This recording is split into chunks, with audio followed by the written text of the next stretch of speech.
the grandma who was still hot to trot.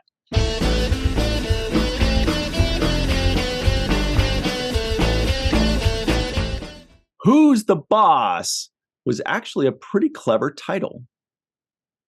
Who's the Boss has a very young Alyssa Milano. Who's the Boss is a great question that we're going to answer today. Yep. And by the way, Milano isn't just somebody's last name. It's a delicious cookie from Pepperidge Farms. Yum.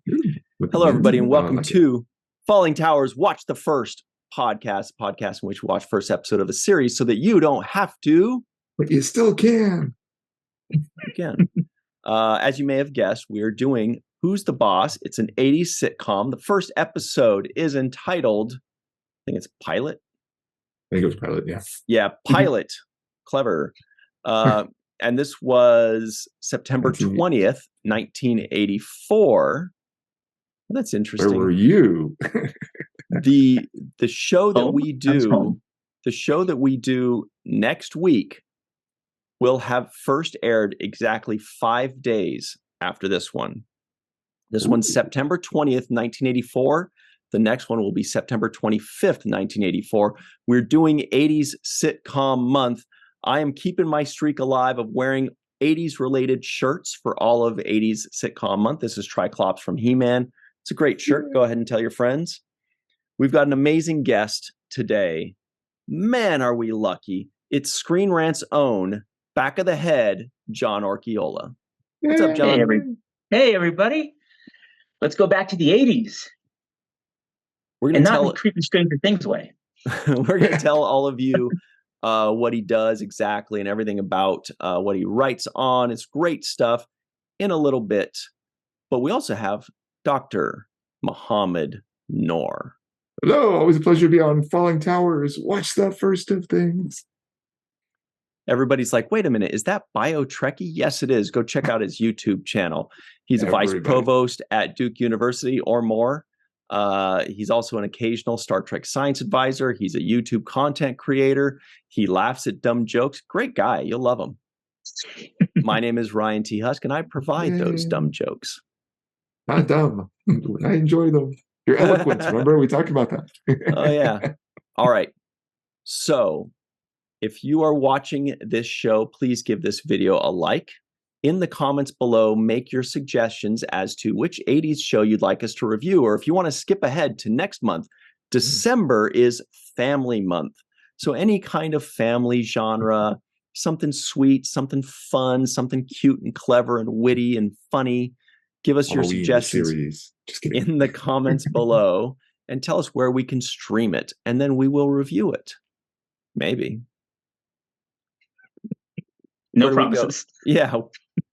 So give us a like and subscribe. And if you're listening in, give us a 5-star rating. We'd really appreciate it. Muhammad Noor, where do we go from here? It's time for, no, just kidding. It's a predicament where we have to predict what each other thought about this show when we watched it without giving away whether we liked it or whether we had seen it before. I love your descriptions. All right.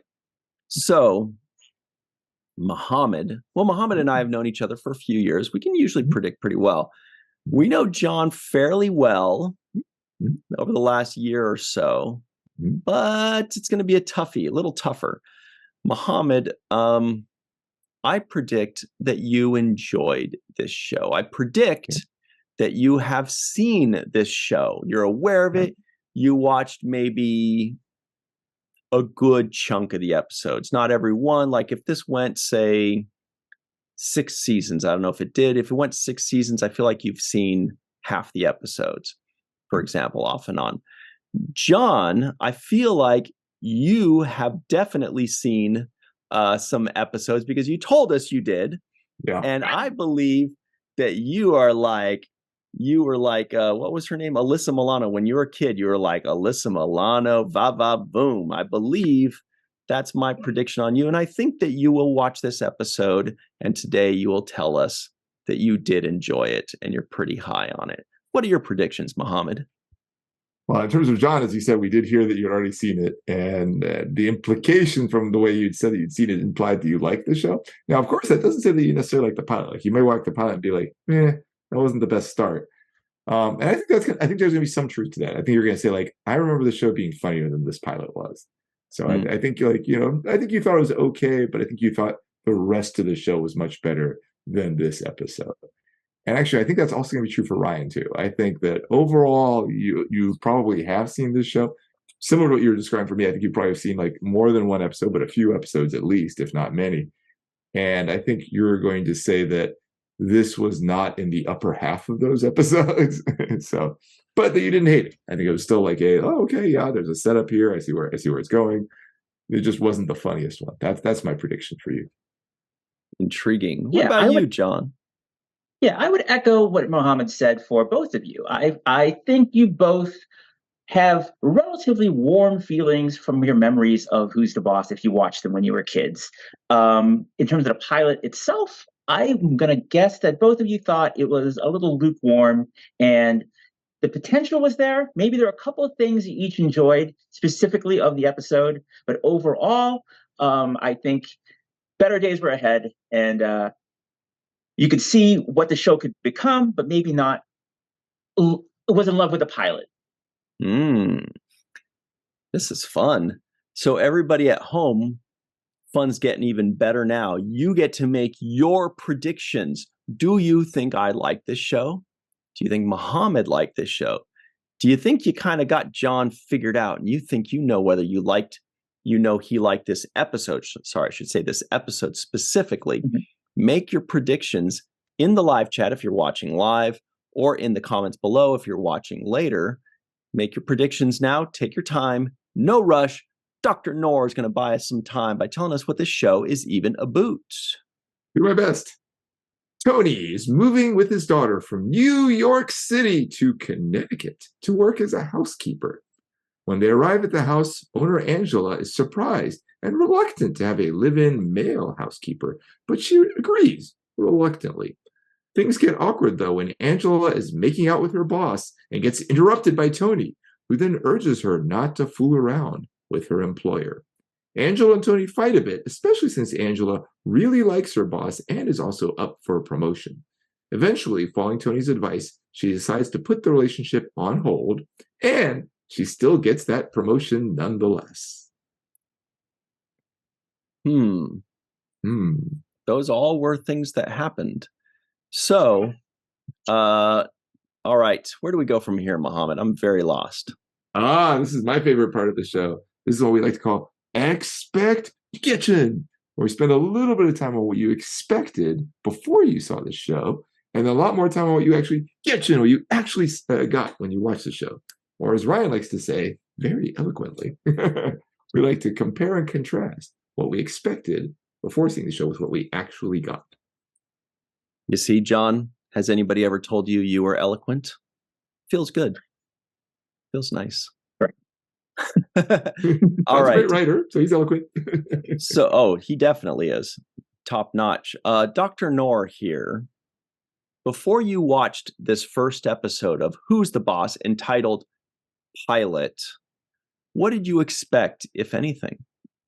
You guys were correct. I definitely had seen this. I definitely had seen several episodes back in the day, but honestly, I just completely forgotten it. Like when I was trying to think, what was the plot of this show? Like, were they married or were they like, I didn't even remember that he was a housekeeper. I remember there was some kind of awkwardness about what exactly their situation was, but honestly, I couldn't remember what the actual setup was, except the fact that I knew I had seen this show a fair bit, but largely just forgotten everything about the plot, every aspect to it. So. But I know I'd seen it, especially when the music came on. I'm like, oh yeah, I know that music. I've heard that music a lot. I still have it stuck in my head right now. Yeah, right. Oh yeah, me too. It's playing right now. So I'm not complaining either. No, whatever. John, what did you expect, if anything, before watching this first episode? Well, when I started watching it, I realized that I had seen it before, but I only remembered him getting in the van and driving from New York, or the Universal City backlot of New York, into Fairfield, Connecticut. And then from there, I completely forgot like how he got the job as Angela Bauer's housekeeper, and I certainly had no memory of the actual plot of the episode involving Angela and her boss and Tony advising her not to sleep with him for a promotion, basically. Um, but I think if we were supposed to talk about what we expected, I expected a lot more of Mona, and I was very surprised that she only had one scene. Considering my memories of the show, is Mona was very, very prominent, but in this pilot, she really just showed up for one quick scene and then left. Huh. Good point. All right, I'll tell all of y'all what I expected. I had seen this show before when I was a little stinker. Quite a few times. I feel like it was a pretty popular show, and it was one of the big ones that people would watch, like Who's the Boss, Growing Family Pains, Ties, Family Cheers. Ties, Cheers, yeah, okay. So it felt like it was one of those big guys, and so maybe I watched 10 episodes, maybe I watched 50, I don't know, but it was on, and I remembered all the women's names. Oh wow! Because of the way Tony said them. He said, Moner, Angela, Samantha, right? He for some reason, he called them Samantha and Moner. And so I remembered all their names. I didn't remember the little Jonathan. I didn't remember him. I didn't even remember he existed until I saw the show. I was like, oh, that's right. It makes sense that he's there. I don't really know if I remembered him. And I remember Tony Danza for sure. Nice job playing your same name. So I expected it was going to be fine. I mean, assuming it did well. I don't remember if I'd seen the first episode in particular. So I thought it was going to be a fun time. And I did think, I'll bet you I'm going to like the theme song. I don't remember what it was offhand, but I was thinking like, I'm looking forward to seeing, because so far all these 80s theme songs are so pleasant. I really like the 80s sitcom theme songs. They're just great. That's what I expected. But here's where things get crazy, everybody. Pencils down. Your predictions are over. They're locked in. Now you're going to find out. Yep. Now you're going to find out what we actually got, starting with Mohammed Noor. Sure. Very mixed. Very mixed. I mean, it's vaguely sweet. I mean, Tony was a nice guy. I mean, that aspect was good. He seemed like a very committed dad. He generally seemed like he wanted what was best for everybody in the show, and he himself was moderately funny. There was a little bit of balance in that it was interesting seeing all the different characters there. Like I felt like there was not a lot, but at least a little bit of depth to them, which given that some of the other shows we've done in 80s month, some of their characters had like no depth. This one had a little bit in there. I really, really, really did not like the plot. I mean, right off the bat, when Angela was in there and and the guy said something about or there was some conversation where it was clear that he was the president, she was the vice president. I'm like, what the hell are you all doing? What is this? No, and yeah, I really, really do like the plot. I don't know if that's something that's dated. Like, was that okay in the 80s to date your boss or something like that? But that was very disturbing, and then her defensiveness of it was very disturbing. And honestly, just overall, it was lightly funny. I have a couple of ha-has in here, but then I have more just sort of like grin comments, where it's like, so. Wow. I mean, I didn't hate it. I wouldn't even say I disliked it, but there were definitely aspects which I solidly did not like. Yeah, this is going to be a fun one, everybody. You tuned in on the right week, because this is about to get super contentious. Check it out. John, what did you actually get upon viewing this first episode? Yeah, I would side with Mohammed pretty closely. I thought that beyond the basic setup of getting Tony into the Bauer house as the housekeeper, I had no recollection whatsoever of the plot of Angela dating her boss and all that entailed. And obviously, my memories of the show were that it was very funny, but because it's a pilot and it had to do a lot of exposition, it had to do a lot of explaining. Exposition is usually the antithesis of comedy. So it's very yeah. It wasn't as funny as it could have been, and I thought it was really interesting. They leaned a lot on the two kids, on Samantha and on Jonathan, just for one-liners, just for cute kid gags, just to get the laugh track going. And also, but yeah, Angela's whole thing with her boss and just being like in the kitchen and that whole thing with the two of them, like, basically having or planning to have sex on the kitchen floor before Tony came in all shirtless with a baseball bat. Honestly, I had no recollection of any of that. But yeah, a mixed bag overall for the pilot itself. But obviously, my memories of the show were that it gets a lot better, but also it shifts gears a lot as the show goes on. Interesting. And yeah, because obviously Alyssa Milano becomes a much bigger deal in the later seasons as she becomes a teenager and becomes basically like the co-star of the show along with Angela and Tony. I've heard of her. So, when you said they're about to have sex on the kitchen floor and Tony shows up, shirtless with a bat, I was like, oh, maybe he just wanted to join in. I don't know. We don't know. Ooh. So I'll tell y'all what I actually got. I liked it. I actually, there are a lot of problems with it. Muhammad's biggest beef was certainly mine as well. Not just because it's inappropriate, because inappropriateness is where comedy is born, so when you have a weird or inappropriate or uncomfortable situation, that's situation comedy, that's the sitcom, right? But I thought that they just handled it so terribly. We could talk about that, and we definitely will a little bit further down. But when it ended, even though I had a lot of writing notes, I was confused by the ending. In fact, I was like, how can it end right here? I don't understand. But the bottom line is that it made me feel good. It felt nice. I thought that it was really cool that they could kind of break up gender roles, all the way back in '84. I found when Tony was vacuuming the floor and when he was cooking eggs, I was like, that sounds like a good life. I wouldn't mind that. I was kind of like, this guy's got a good, that's a happy life.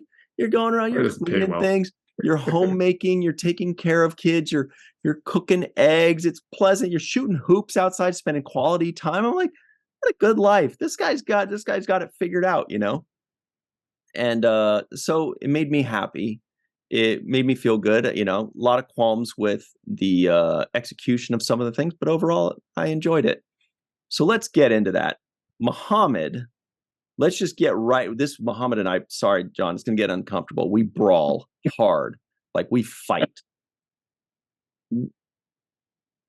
Let's just fast forward to that ending. She got the job, even though she didn't end up going off to the Hamptons or whatever with that guy. So they're clearly still dating. That was also awkward. There's still a couple. It's still inappropriate. Yeah. So what was the point? The point should have been that she did not get the job. And then she says, oh, damn, you were right, Tony. He was a bad guy. I learned my lesson. It's good to have a teammate. Tony's going to make a great teammate because he's got the street smarts. She's got the business acumen, right? And so now we have this great marriage of personalities, and she learns a lesson. He learns a lesson. Maybe she cries and he goes, oh, wow, I shouldn't be so abrupt with things. I need to learn how to be a nicer person and, work on that skill. And there was no arc. We didn't get. No, it's worse. The point it's of worse the episode. Yeah, I'd argue it's even worse than that, in the sense that it's possible that the guy gave her the raise in anticipation of hoping he can get more from her, quote unquote, get more from her in the future, because it wasn't like they broke up. It was just like, we're putting this off. And so from his still perspective, got she got it, but now he may be thinking, well, I have to give it to her so I can get it from her. That's what it almost came across as what he might be thinking, the boss guy might be thinking. What a terrible message that could be. And then she's still working for him and still, I guess, dating him, because it was the only thing that she put off wasn't that they're breaking up. It was just we're not going to go off together to the Hamptons or whatever. Like, right. okay. And if she didn't get it, she could have had that moment of like, no, Tony, this is good because I want to know that I earned this job and I'm going to get it come hell or high water. Yeah. Long after this guy's gone, I'm going to be there. Something like that. And we have that's usually the message they would give in the 80s. Like, they learn their lesson, but they're going to do it the right way. I don't know. John, what do you think? Was it as messy as we think it is? It was. I feel like the implication was that Angela was always worthy of the job. She deserved it. And she got it by standing up for herself. I think that was the implication. It wasn't executed clearly in that way, but I think that was kind of like the feel-good undercurrent of the way that ended, was that, Angela did the right thing and she was rewarded for it by getting the job she deserved, by not sleeping with the guy or going off to the Hamptons with him. But yeah, it was a little muddled. I feel like they were just trying to get to the end of it because, hey, 22 minutes was up and we kind of we've got to get this thing wrapped up and move on to the next episode so they can shoot hoops over the closing credits, which was... But, which, by the way, I thought was freaking adorable. Watching them shooting hoops outside. I was like, I could watch 20 minutes of this, of father-daughter time. Why was there a basketball hoop in the backyard of the Bauer house to begin with, unless Tony installed it at some point and somehow Angela just knew and didn't care? Like they could totally smash her window by mistake, but I would say too, also, much as I didn't like the relationship between Angela and the boss, I also thought Tony, like, dude, you're getting way out of your purview here. Like, you can make that point once and then you drop it. Like, this is somebody else's life. Yes, it's inappropriate. Yes, it's terrible. But like, dude, like, it's not like he's her brother. This is your boss that you are like reaming over stuff that is her personal life. Yeah, he acted like a brother or a best friend. Totally and did. They just met. I mean, really, honestly, she should have said like, it's not going to work out. I'm not going to break up with my boss friend, but I am going to break up with this situation here. 100%. Much as I don't feel safe. Plot, he was in the wrong too. He would have said, I don't feel safe. I have a friend over and I'm worried that I have to call the police. Totally. No, there's so much problematic about this episode. Not to mention that the other big problem I had is in that same vein. He just barges into her home. He knocks on the door and she's like, oh, I don't need. He just walks in. He starts talking to her kid. He sits down in her couch. He might as well just start eating her cheese puffs, taking off his shoes.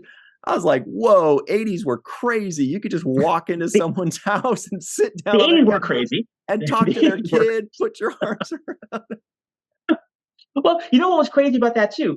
Okay, so the doorbell rings, right? Jonathan's in the living room playing with his reptile, his snake. The doorbell rings. Angela's upstairs yelling at her 8-year-old son, answer the door, who is it? And he finally does it. It's a strange man. Well, what does he want? Like, wait a minute, like, what? You're gonna have your kid do this? A strange man is at the door and you're ordering your son to open the door and find out what he wants. That was very strange. That's insane. Yeah. So what's funny about this is I'm sitting here arguing alongside you guys as to what was terrible about this show, yet I'm giving it favorable marks. And I realize that is in conflict. That doesn't seem to work. But I feel like just about everything else I did enjoy. Like even the title, Who's the Boss? When I was a kid, I thought it was just like, is it Tony or is it Angela? But then upon watching, I was like, well, the mom or the grandma was the one that initially hired him. Maybe she's the boss. She's the matriarch. She's kind of the boss.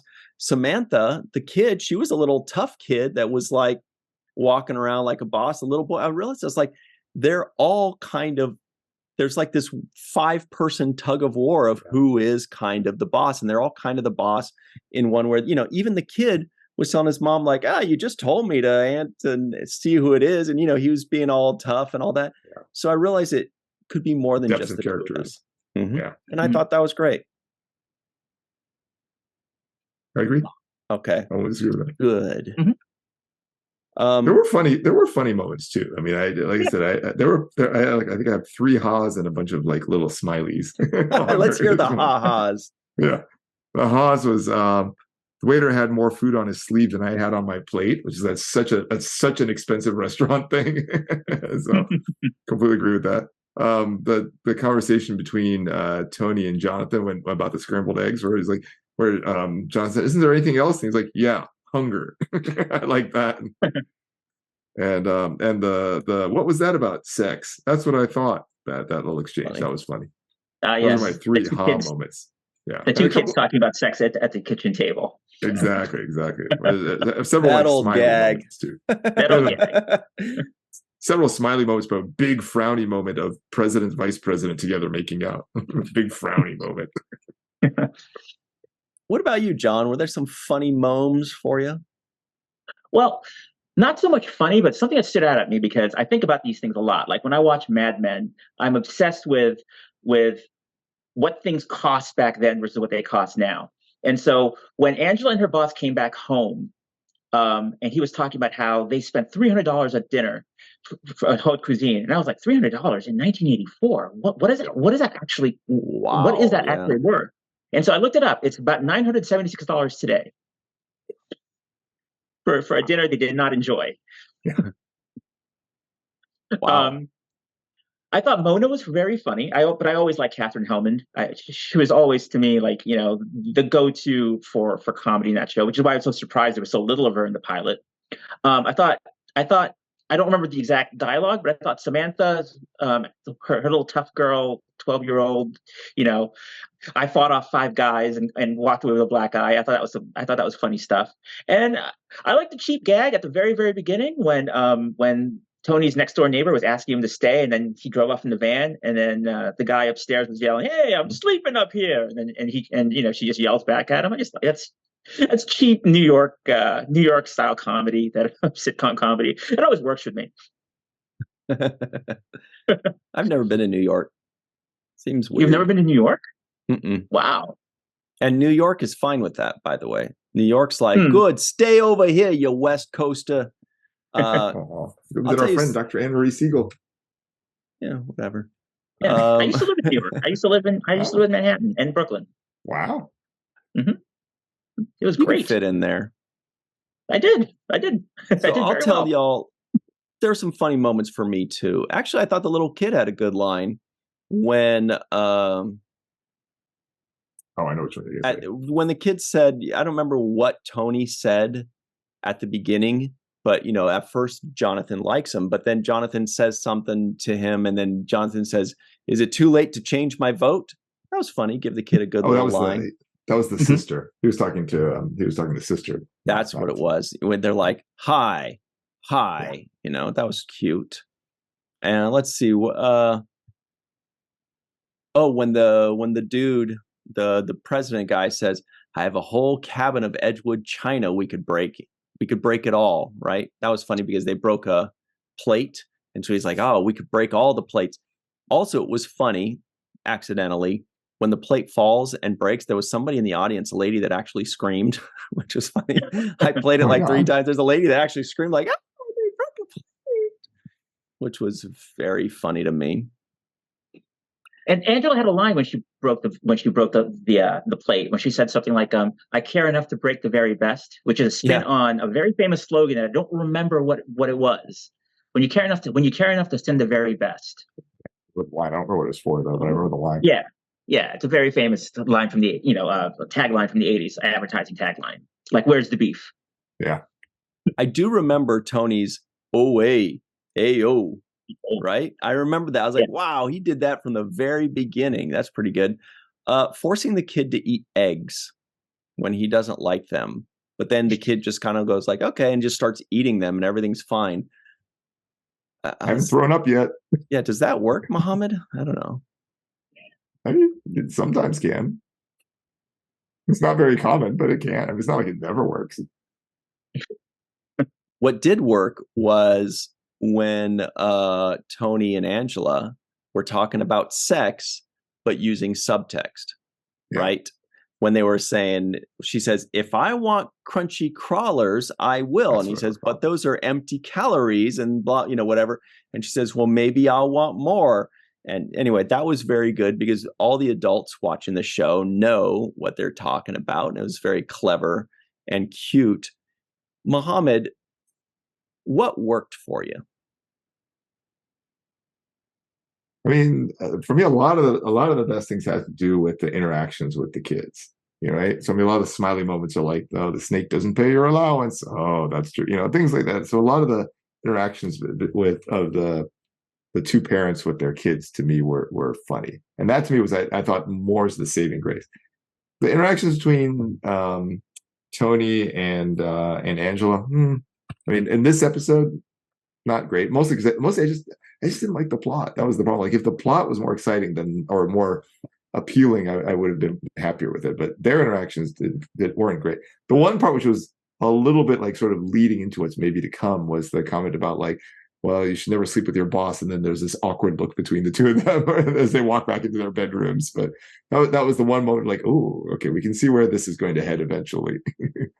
Yeah, that was total foreshadowing for the actual direction of the series and how it actually turned out for them. Yep. They kissed? A little bit more than that. I think they did more if I remember right. Wow, heavy petting. Well, what worked for you, John, in this episode? Was there anything that worked, or was it the whole thing kind of a little clunky? No, I mean I like the characters. I thought everybody came off great. I agree with the whole Angela's boss plot thing. I thought it should have been more about Tony earning his way to be the housekeeper, and the entire thing should have been about that, and him proving that he should be there. He's the best housekeeper for the job. Maybe there could have been another contender, and he kind of had to outwit a more qualified or more obvious person for the job. That's a great I thought idea. that would have been. Yeah, I thought that would have been a better direction to go in, because he really just got in the house very easily. I mean, as you said, he literally barged in because he assumed he already had the job. But yeah, I mean, I thought the characters were great. I mean, and they were all likable in their own way. And Agreed. But I agree with that. But in general, it was more. It was more fighting my memories of what the show was and where it was going versus what the reality of the actual pilot was. Yeah, usually I'm not a big fan of like the little kids in TV shows. I'm like, oh God, because they usually can't act, or they usually give them lines that a kid wouldn't say and things like that. But this time I thought both kids worked. I liked all 5 characters. I was fine with all of them. I guess there was the 6th guy, the president, but I'm like, I don't need to pay attention to him. How many episodes is he going to be in? I don't know. But then maybe he's going to be in more. Apparently she liked the guy. I don't know. I just assumed he was just some dude of the week. But here's the question. This is a big one. Mohammed, who was your favorite character of the 5? It has to be Tony. I mean, he was funny. He was enjoyable. It has to be Tony. I mean, I like the kids, but I mean, they weren't especially memorable. I mean, I like the little aspects of how they were interacting, but I didn't think any of them was amazing. So yeah, it'd have to be Tony. Mona of them has potential, as John says. I vaguely remember seeing more of her later, but I mean, for this particular episode, she was just kind of like horny. And that was kind of it, which wasn't. Well, that was her whole thing. Oh, was that her whole thing? Okay. Yeah, that was her whole thing. Yeah. Oh, okay. I think she predated the Golden Girls at being like the grandma who was still hot to trot. Yeah. And then that was kind of her whole deal. Well, John, did you have a favorite character? Yeah, I would say Tony as well. I mean, he was a very pleasant's not the right word. He was a very likable, appealing, charismatic male lead, especially for that era. Tony Danza, had something to him that made him very likable, very watchable. I thought his interactions with Angela, because both characters were very well drawn, so that they clashed very well together. And yeah, I mean, it was very hard to dislike Tony, despite the questionable things he was doing throughout the episode, especially with 2020 hindsight, 40 years later. Mm-hmm. Wow, 40. Good Lord, you're right. Yeah, 84. Well, I'll tell y'all. Let me think. To be honest, I remember when I watched this as a kid, I didn't like Angela, and I don't really know Why? I just thought, it's like sandpaper to me. Didn't maybe because I liked Tony and I thought that she wasn't as likable, so I didn't think it was a good match. I was like, no, Tony needs to find somebody better, you know. But I remember not really liking her. And I don't know if it was the actress or the writing or the character or what. But upon viewing it now, I'm like, no, she's fine. She's fine, she's doing, she's great.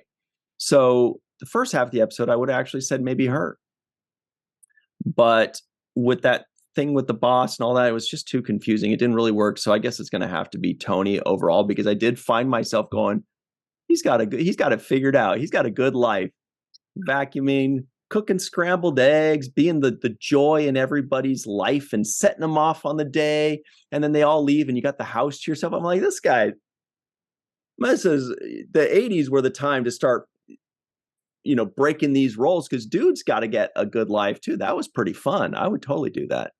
Here's a question about the life. So he and his daughter get to live in this house for free. Does he get paid on top of that? Because I mean, I imagine like what that's a good gig. Yeah, you're right. Right? Yeah, he does get paid. He's the housekeeper, so he was on salary or something. He was being paid for that job. But yes, the room and board, just for free, is pretty amazing in Fairfield, Connecticut. Right? And groceries, like, I hope he does more than just cook and clean. Like, I mean, because otherwise she's getting ripped off. On the other hand, if she could have a $900 dinner. Yeah, well, jeez, that's a good deal. He needs to be like, also like, if she needs to have like a side business and have him be a business partner in that side business, like let's say she makes a side business of quilts and she handles the technical end. And then while everybody's at work and school, he's quilting. He's sitting on the couch quilting. Then I could see it being kind of a worthwhile business venture. But otherwise, 2 rooms, free room and board, plus money on top of that for cooking and cleaning. Mm-hmm. So I'm telling you, man, I would do that in a heartbeat. That's a good deal, dude. I'm in for it. I'm going to go in the classifieds and be the next Tony Danza. Connecticut. Or Tony Maselli, I think it was. Tony Maselli. John, you seem like somebody that's been to Connecticut. Do you love it? I have been to Connecticut. My cousins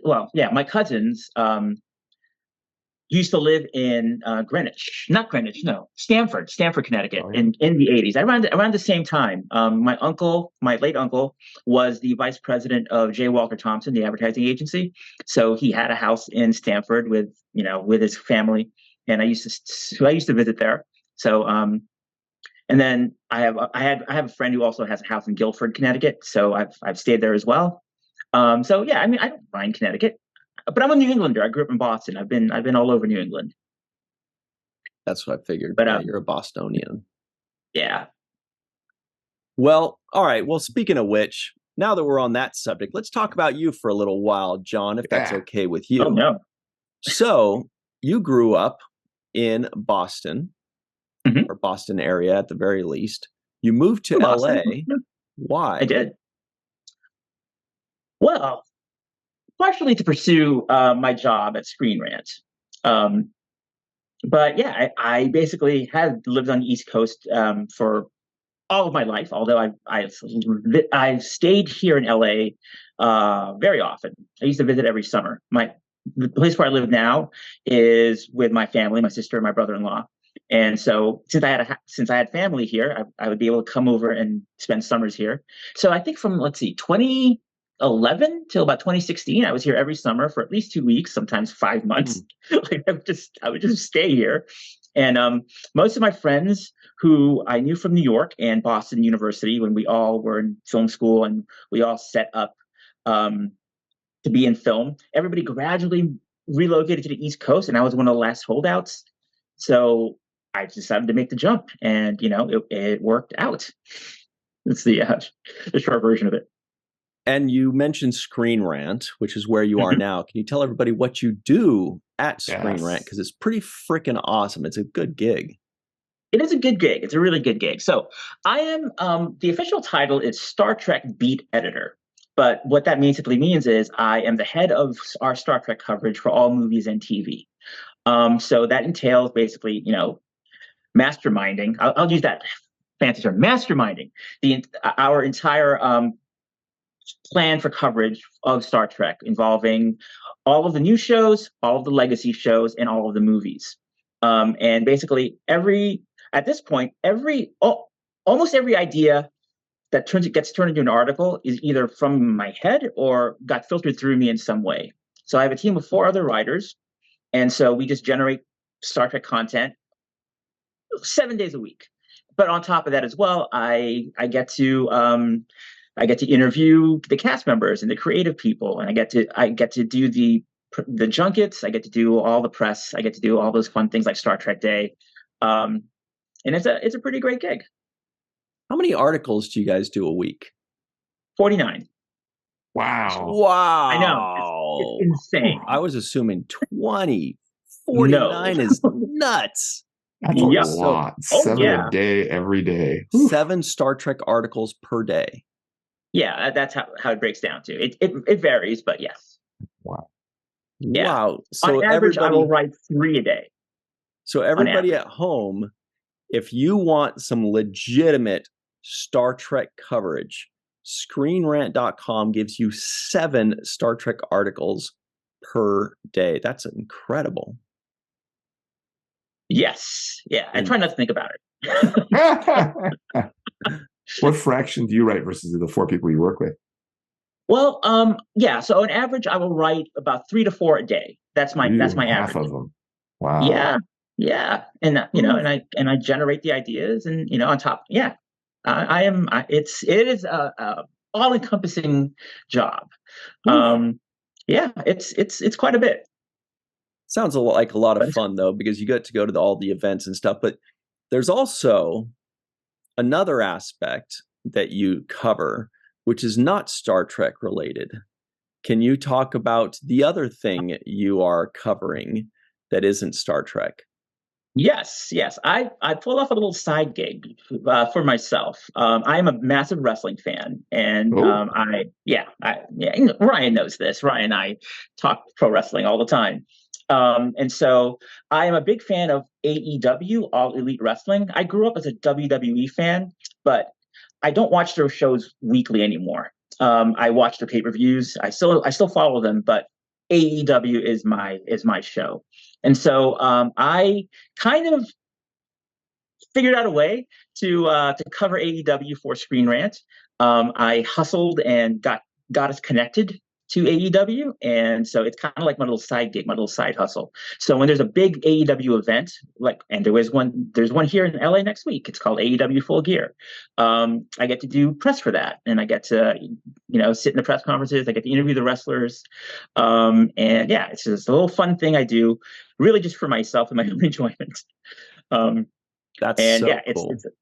It's great. It's great. I was in Vegas Memorial Day 2022 to watch one of their big pay-per-views. I was there with my friend, and we were hanging out in the Mandalay Bay, which it ended up where all the wrestlers happened to be staying that weekend. So we would just be in the casino roaming around, and we'd run into the wrestlers and and say hi to them and stuff. And I started thinking to myself, why aren't I interviewing these people? I can talk to anyone from Star Trek. I interview other people, other actors and directors and writers, but how can I talk to wrestlers? That's kind of how this all started. And I just figured out a way to do it. I just started approaching the wrestlers, and I introduced myself, and I was like, how do I interview you? And then they just said, well, you email this guy. And so I did. And I introduced myself. I explained what Screenrant was, and they got back to me and we would love to work with you. And so that started a connection where I just get to every few months get to talk to some wrestlers and help publicize AEW whenever they need it. That's outstanding. I do want to tell you that Muhammad is a huge AEW fan as well. So I'm all in. I don't know what that stands for. I don't know. A and W, I know that. So, get him some gigs there too. He's usually the guy in the front row with 2 beers, one in each hand, and he's yelling, high-fiving, and The wrestler. He's that guy. Wearing the giant pointer thing. I don't know. I don't know if they do that in wrestling. I don't know. Yeah. To tie this around Who's the Boss a bit, I remember season 1 was 84, right? So I'm guessing this memory of mine came from 85. I remember there was a time where Jonathan was grounded for some reason. And he was negotiating with his mom to go out to go do something with his friends, even though he was grounded. And I remember, because I was a little kid watching this, and I was a wrestling fan even way back then when I was little. And Jonathan said something like, "Well, my friends have tickets to WrestleMania. Can I at least go to that?" And I remember being furious at A, this kid had tickets to WrestleMania, and B, he was just like, "Can I just go to this thing called WrestleMania?" Like as if it was nothing, as if it was like a consolation prize. Oh my I God. feel like 85 may have Yeah, been that was the first Hulk WrestleMania. Hogan versus. That was the first one. Yeah, 85 I would have been the first WrestleMania. So that was Hulk Hogan against King Kong Bundy, maybe, or was that? No, that was 2. That was WrestleMania 2. So WrestleMania 1 was Hulk Hogan and Mr. T Mr. T versus Roddy Wow. Piper and Cowboy Bob Orton. And 3 was against Andre the Giant. Yes. Yeah. Wow. What was 4, Muhammad? Oh, I think that's when he came to Princess Bride. All right. It's true. So Muhammad's like, can we just get to the Yeah, bottom those are line like, here? oh. All right, so everybody wrestling. check out, please, John Orquiola's writings on screenrant.com. Great stuff. You can also find him online. Follow him at Back of the Head. That's at Back of the Head. Check that out. All right, Muhammad, we're ready for you. Bottom line. That is his signal that it is time for the terrible twos. The final 2 questions of the show. Question number 1 is, Dr. Muhammad Noor, on a scale of 1 to 10, what would you give? John just got serious. He's like, oh, shoot, I got to come up with a number here. What would you give this first episode of Who's the Boss? I'm biased because I do remember that I enjoyed this show. And I remember seeing a lot, even though I don't remember the content, I do remember that I enjoyed it. So I think that's predisposed me a little bit. I think the score I'm going to give it is probably better than it deserved, but I'm going to give it a 5.9. Wow. I don't think it actually deserved, the particular pilot deserved that. I mean, it was again, it was funny, it was fine, but it was also like very, very, very cringy. Mm-hmm. Also, everybody at home, this episode is from Elisa Longo. She made this suggestion. She said, WTF, Who's the Boss? And she sent a link and told us where we could find it. That makes it very easy for us. And she's going to be very sad about you giving it a 5.9, by the way, Dr. Noor. I'm sorry, I still love you, Melissa. But John, scale of 1 to 10, what about you? I'm going to be a little bit more generous. I would give it a 7. Wow. Yeah.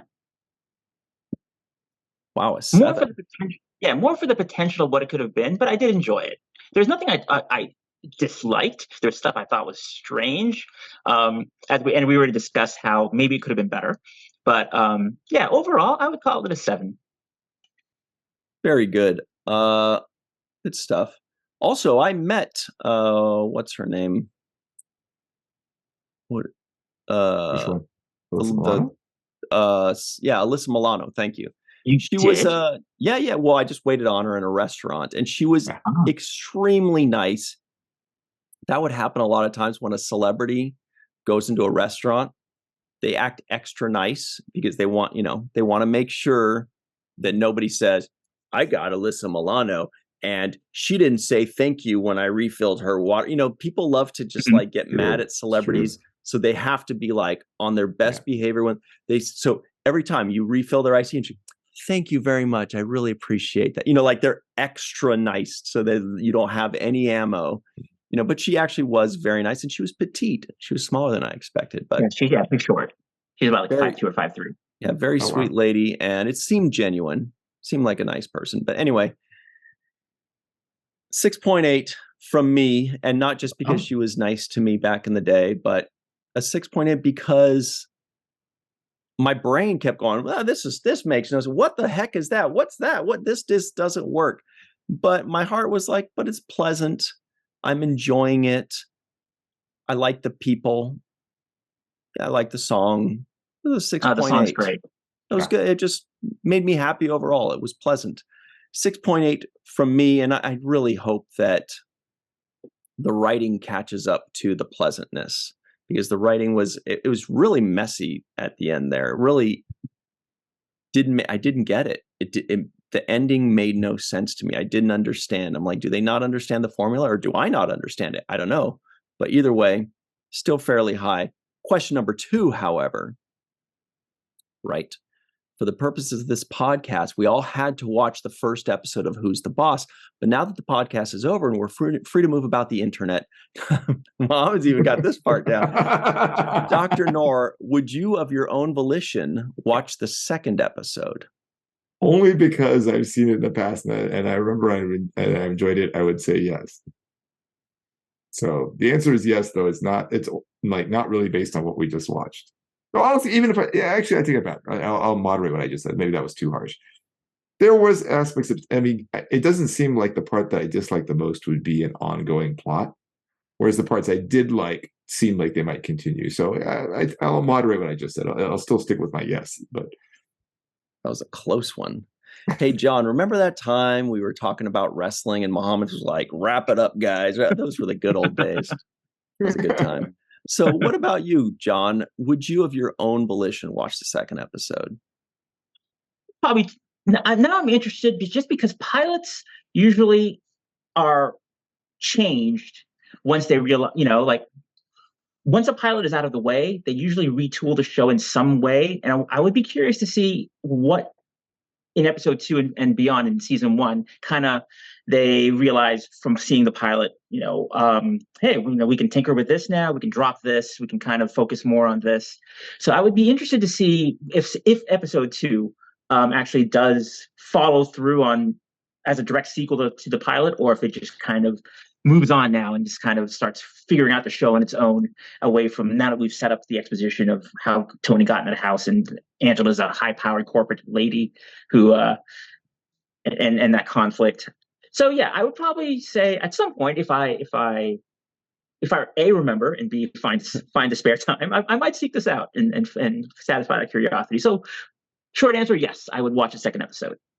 Very good. That's actually very similar to my answer, which is yes. And what I put was I'd be curious to see the second episode, just curious, because it ended weird and kind of confusing. So I kind of want to see if they iron that stuff out going forward. But I don't think I'd watch much beyond the second or third episode. I feel like I like the characters enough to have a little curiosity of, do they figure it out? Do they get these good characters and this good premise and have less of a confusing or messy ending and kind of, work it out? So it's a yes from me. Everybody at home, remember, this was September 20th, 1984. Next week, we're doing September 25th, 1984. What show first aired September 25th, 1984? You will find out as we conclude 80s sitcom month. So make your suggestions in the comments below.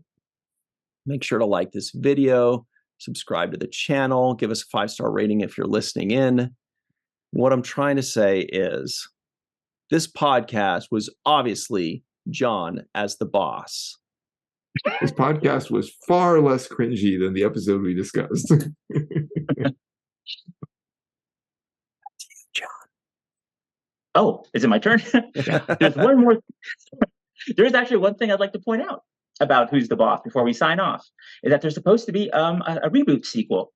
Alyssa Milano has been working on for a couple of years, and the last thing that was updated about it was that it's going to happen on Freevee, with Alyssa Milano starring in a new Who's the Boss, with Tony and Angela also appearing. But it would be about her living in that same house. So it is a sequel. It's the same characters. Yeah. Yes. Beautiful. Wow. Kind of like what Full House did. Fuller House. Yeah, I guess so. Yeah. Fuller House, yeah.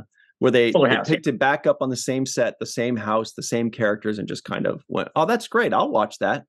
Yeah. And we will WTF it, everybody. If you'd like us to review that one, click WTF, type WTF, and Who's the Boss Part 2 or whatever it's going to be called.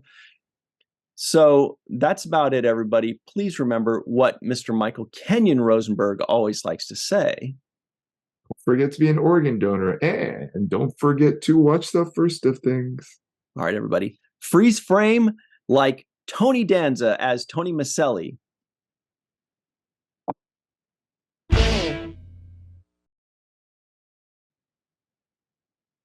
Sit